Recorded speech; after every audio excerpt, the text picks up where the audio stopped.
I bought a lakefront cottage on Vancouver Island so I could finally watch the sunrise over the water every morning, without anyone bothering me. Then my nephew called and said, "I'm turning your place into an Airbnb. You can stay in the back room when there aren't guests. Be grateful I'm including you." I didn't argue with him, but when he showed up with his first paying customers, they found the surprise I'd been preparing for weeks. Before I continue, please subscribe to Shattered Vengeance and write in the comments what time it is where you are right now. The real estate agent's pen made a soft scratching sound as she signed the final page. I sat in her office in Sydney, watching October rain streak the windows, holding the keys to something I'd dreamed about since my wife passed 3 years ago. The cottage cost me $412,000, 37 years dispensing medications at the pharmacy in Victoria. Every overtime shift, every holiday worked, every vacation I'd postponed, all of it converted into 800 square feet of weathered cedar on half an acre of waterfront property. "Congratulations, Mr. Cartwright," Jennifer said, sliding the deed across her desk. "You picked a beautiful spot. Saanich Inlet is gorgeous year-round." "Thank you," I said. I pocketed the keys and shook her hand. My fingers were steadier than I expected. The drive from her office took 40 minutes, winding through coastal forest until the road opened up to water views. When I pulled into the gravel driveway, I cut the engine and just sat there. The cottage sat 50 feet from the water, surrounded by arbutus trees with their distinctive peeling bark. A great blue heron stood in the shallows, perfectly still hunting. No traffic noise, no sirens, no voices from neighboring apartments bleeding through walls. I unlocked the door and stepped inside. The previous owners had left it clean but empty. One main room with a kitchenette and a wood stove. A bedroom barely large enough for a queen bed. A bathroom with a shower I'd need to enter carefully. The windows faced the water, and through them I could see ferries crossing in the distance, white against the gray sea. Perfect. I spent that first week moving in slowly and methodically. My furniture from the Victoria apartment fit exactly. The leather armchair positioned where morning light would hit it. Books on the built-in shelves organized by subject. Pharmacy journals I'd never had time to read thoroughly. History books. 3 novels Margaret had loved. Tools hung on the pegboard in the tiny shed out back. A fishing rod mounted above the door. Everything in its place, creating order from the chaos of transition. By the following Saturday, I had a routine. Wake at dawn. Make coffee. Carry it to the deck and watch the sun come up over the inlet. The heron visited most mornings. Seals surfaced near the shore. Once, a pod of orcas passed by, their dorsal fins cutting through the water like black sails. I called my sister Carol that evening. "I'm here," I said. "Finally moved in." "Thomas, I'm so happy for you," she answered, warm. "You've earned this. After everything with Margaret's illness, all those years of work, you deserve peace." "It's quiet," I said. "Exactly what I needed." "Marcus has been asking about your place," Carol said. "He's very interested in real estate now, did I tell you?" Something in her tone made me pause. "No, you didn't mention that." "Oh, yes. He's been researching investment properties. He and Vanessa are quite ambitious." She laughed, but it sounded thin. "I think he might want to visit soon. See what you've done with the cottage." "He's welcome any time," I said, though a small warning bell rang in my mind. "Just have him call first." We talked another 10 minutes and hung up. I sat on the deck afterward, watching darkness settle over the water. The warning bell kept ringing quietly, but I told myself I was being paranoid. Marcus was my nephew, family. The call came 2 weeks later. I was splitting firewood behind the cottage when my phone rang. "Uncle Thomas finally got through to you," Marcus said. His voice had that smooth quality he'd developed working in sales. "Mom said you're all settled in the new place." "That's right," I said and set down the axe. "How are you and Vanessa?" "We're excellent. Listen, I've been looking at your property on Google Maps. That's prime waterfront you've got there. Do you know what the rental potential is on a place like that?" My hand tightened on the phone. "Rental potential?" "Airbnb, short-term vacation rentals. Your cottage could easily pull in 4, maybe 5,000 a month during peak season. More if we renovate a bit. I've been running the numbers and the ROI is incredible. Marcus, I bought this place to live in. It's not a rental property." "I understand that, but hear me out," he said. "You're sitting on a gold mine here. We could partner up, you and me. I'd handle all the management, booking, cleaning, everything. You just collect your share of the profits, and when it's not rented, you can stay here. Back bedroom would work fine for you." The audacity of it took my breath away. Back bedroom of my own cottage. I'm saying no, Marcus. This is my home, not a business opportunity. His tone changed, cooled.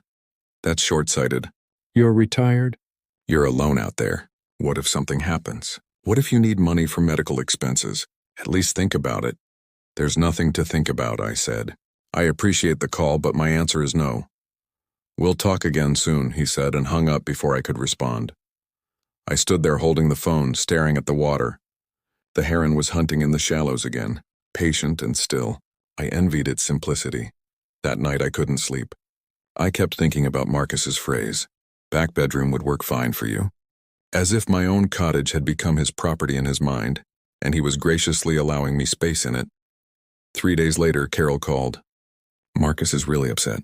He says you rejected his business proposal without even considering it. Marcus wanted to turn my cottage into an Airbnb and have me stay in the back room when it's not rented. How is that even a proposal? It's my home. He's just trying to help, Carol said. You know how enthusiastic he gets about opportunities. Vanessa's been encouraging him to build a property portfolio. He can build it with properties he buys himself, not mine. You've changed since you moved out there. You sound different, harder. I sound like someone protecting what took me 37 years to earn. After we hung up, I sat at my kitchen table and pulled out a notepad, an old habit from my pharmacy days. Document everything. I wrote down the date of Marcus's call, his exact words as I remembered them, Carol's follow-up call. Precision prevented misunderstandings. The next 2 weeks passed quietly. I fell back into my routine. Morning coffee, reading, afternoon walks along the shore, evening fires in the wood stove. I was starting to believe Marcus had accepted my refusal. Then, on a Tuesday morning in early November, I was replacing a rotted board on the deck when a sedan pulled into my driveway. Marcus and Vanessa emerged. They hadn't called ahead. Uncle Thomas, Marcus waved like we were old friends. We were in the area. Thought we'd stop by. Vanessa, tall and polished in clothes too expensive for a casual visit, surveyed the property with appraising eyes. It's smaller than I expected from the listing photos, she said. What listing photos? I set down my hammer slowly. Oh, just the real estate photos from when you bought it. We've been studying the property. Marcus climbed the deck stairs without invitation. Can we come in? We'd like to discuss something important. I considered saying no, but Carol would hear about it and I'd be painted as the difficult one. 5 minutes, I said. I have errands in town. Inside, they sat at my kitchen table like they were conducting a business meeting. Marcus pulled out his phone and opened a spreadsheet. I've done comprehensive research since we last spoke, he said. Your cottage, properly marketed, could generate $60,000 annually in gross rental income. After expenses, that's probably $35,000 to $40,000 in profit. Split 50-50, you'd be making $17,000 to $20,000 passive income. I don't want passive income, I replied. I want to live in my home. Vanessa leaned forward, voice gentle and calculated. Thomas, may I be frank? You're 64, living alone in a fairly isolated location. What's your 5-year plan? What if you need assisted living eventually? Properties like this lose value if they're not maintained and utilized properly. I'm maintaining it fine for now, I said. This is not for rent. Marcus's expression hardened. You're being selfish, Uncle Thomas. Mom said you'd be difficult about this. You're not thinking clearly about your future and you're refusing help from family who care about you. They left. I watched their car disappear down the driveway and called Carol immediately. Did you tell Marcus I'd be difficult about his rental scheme? I just said you were very attached to the cottage, and she replied. He's worried about you being alone out there. We both are. I'm not alone. I'm solitary. There's a difference. You've cut yourself off from everyone, moved to the middle of nowhere. And now you're fighting with family who's trying to help. The words stung because they contained a grain of truth. I had withdrawn after Margaret died. The pharmacy had felt meaningless without her to come home to. But withdrawal wasn't the same as instability. Carol, I'm fine. I'm happy here. Please tell Marcus to stop pushing this. I'll talk to him, she said. But you should consider compromising. Maybe let him rent it out just during the summer months. You could stay with me in Vancouver when there are guests. Goodbye. Carol. I hung up before she could continue. I spent that evening researching property law in British Columbia, owner's rights, and what constituted harassment. I took notes in my pharmacy-trained handwriting, organized and cross-referenced. 2 weeks later, I was in town buying supplies when I saw a poster in the window of a coffee shop. Stunning waterfront cottage. Perfect getaway. The photo showed my deck, my view, my arbutus trees. I went inside and asked the barista about it. "Oh, someone's been putting those up around town," he said. Paid me $20 to post it for a month. The poster had a website URL. I pulled out my phone and navigated to it. The site was professionally designed. Saanich Inlet Retreat. Book your dream vacation. Multiple photos of my cottage. Interior shots through the windows, a booking calendar. Rates $300 per night. 2-night minimum. My cottage was listed for rent without my knowledge or permission. The contact information showed an email address, sonickinalrenals@agmail.com, no phone number. I scrolled through the booking calendar. 3 reservations were already marked. 1 in 2 weeks, 2 in December. I drove home carefully, forcing myself not to speed despite the rage building in my chest. At the cottage, I checked every window and door. No signs of forced entry, but Marcus had been inside. He could have taken photos then or through the windows during other visits I hadn't known about. I called Jennifer, my real estate agent. "I need a lawyer recommendation, property law specialist. Someone's trying to rent my cottage without my permission." "Let me give you Richard Morrison's number," she said. "He's excellent with property disputes." Morrison's office was in Victoria. I drove in the next morning and met with him, bringing my laptop with the rental website pulled up and printed screenshots. He reviewed everything carefully. "This is fraud, Mr. Cartwright," he said. "Clear cut. Your nephew is collecting money for rentals he has no authority to offer. We can pursue civil and criminal charges." "What would criminal charges involve?" I asked. "Fraud investigation by the RCMP," he said. "If they find sufficient evidence, which they would, your nephew could face criminal charges. Fraud over $5,000 is a serious indictable offense in Canada. Civilly, we can sue for damages and get an injunction ordering him to cease operations immediately, and potentially recover any money he's collected." "How quickly can we act?" "I can have a cease and desist drafted by tomorrow. The injunction filing would take a few days. Do it, all of it. And I want security cameras installed at my property." I spent $800 on a security system that afternoon. 2 cameras covering the driveway and deck, 1 covering the back of the cottage. Motion activated, cellular connection recording to cloud storage. The installer had them operational by evening. Morrison's cease and desist letter went out the next day via registered mail to Marcus's address in Vancouver. It was comprehensive, threatening civil and criminal action if the rental website wasn't taken down within 24 hours and bookings refunded. Marcus called at 7 that evening. "You had your lawyer send me legal threats over a misunderstanding," he said. "Misunderstanding? You listed my property for rent without permission. You're collecting money for something you have no right to offer. I thought you'd come around once you saw I was serious about this. We didn't discuss anything. I refused your proposal multiple times. This is ridiculous. Uncle Thomas, I'm family. We should be working together, not fighting through lawyers. Take down the website. Refund anyone who paid you. If you don't, I'm filing criminal fraud charges with the RCMP. You wouldn't do that to your own nephew. Try me." He hung up. I checked the rental website. Still active. I called Morrison. "He's refusing to comply. Move forward with everything." "Understood," he said. "I'll file for the injunction tomorrow and contact the RCMP fraud division." That night, my security cameras caught Marcus arriving at 9:30. He walked around the cottage trying doors and windows, all locked. He stood on the deck for several minutes, hands in his pockets, staring at the dark windows. Then he left. I reviewed the footage the next morning over coffee. He looked angry, entitled, disbelieving I was actually fighting back. The RCMP constable came to my cottage 3 days later. Constable Jennifer Shue, professional and thorough. I walked her through everything. The initial proposal, my refusals, the website, the bookings, the cease and desist letter that was ignored. "Do you know if he's actually collected any money from these bookings?" she asked. "I can't prove it yet," I said. "But there are confirmed reservations on his website. The first one's supposed to arrive tomorrow. Has he attempted to enter the property without permission?" she asked. I showed her the security footage. "I'll be frank with you," she said. "This is fraud. Your nephew is operating a rental business using property he doesn't own. That's a criminal offense. I'll open an investigation. If he shows up with paying guests tomorrow, call me immediately. Don't confront him yourself." The next evening at 6, headlights came up my driveway. I recognized Marcus's car, followed by a second vehicle.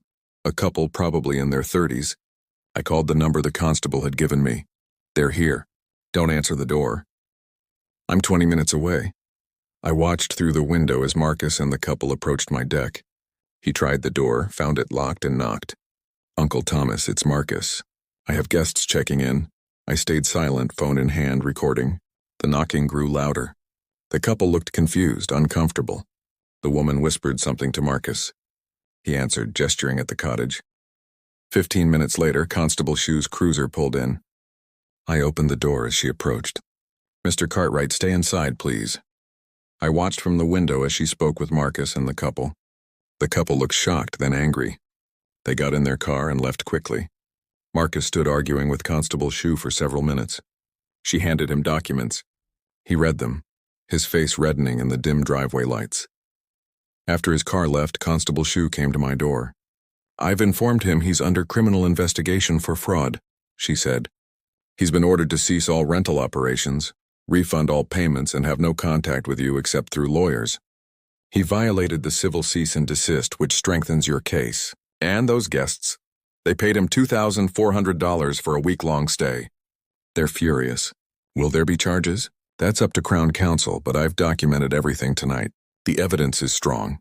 After she left, I sat at my kitchen table in the quiet cottage. The wood stove crackled. Outside, the inlet was dark and peaceful. I'd protected my home, but the cost was becoming clear. My nephew was facing criminal investigation. Carol would never forgive me. The family I had left was fracturing. I poured 2 fingers of scotch, something I rarely did, and went to the deck. The November air was cold, but I needed it. I thought about Margaret and what she'd say if she were here. She'd been practical and fair. She'd probably tell me I was right to protect my property, but she'd grieve the family damage too. She'd have wanted me to leave a door open. My phone rang. It was Carol. You called the police on Marcus. You're having your own nephew investigated for fraud. Carol, he was running a rental scam using my property. He took money from people for bookings I never authorized. What did you expect me to do? Work it out as family, not destroy his life with criminal charges. He destroyed the situation himself. I refused his proposal multiple times. He ignored me, ignored my lawyer, and showed up with paying customers anyway. He's my son, Thomas. I'm not sure I can forgive you. Don't use my dead wife against me, I said. I'm done. Don't call me. Don't contact Marcus. We're not your family anymore. She hung up. I sat on the cold deck for a long time after that. The scotch tasted like nothing. The heron wouldn't be hunting until morning. I was completely alone in the solitude I'd sought, and it felt heavier than I expected. The next weeks moved slowly. Morrison kept me updated on the legal proceedings. The injunction was granted. Marcus was ordered to pay damages of $11,000 for the fraudulent bookings he'd collected. Crown Counsel reviewed the criminal fraud file. I established new routines: morning coffee, reading, afternoon maintenance on the cottage. I fixed the deck railing, replaced weather stripping, split and stacked firewood for winter. Physical work tired my body and quieted my mind. I didn't hear from Carol. I didn't expect to.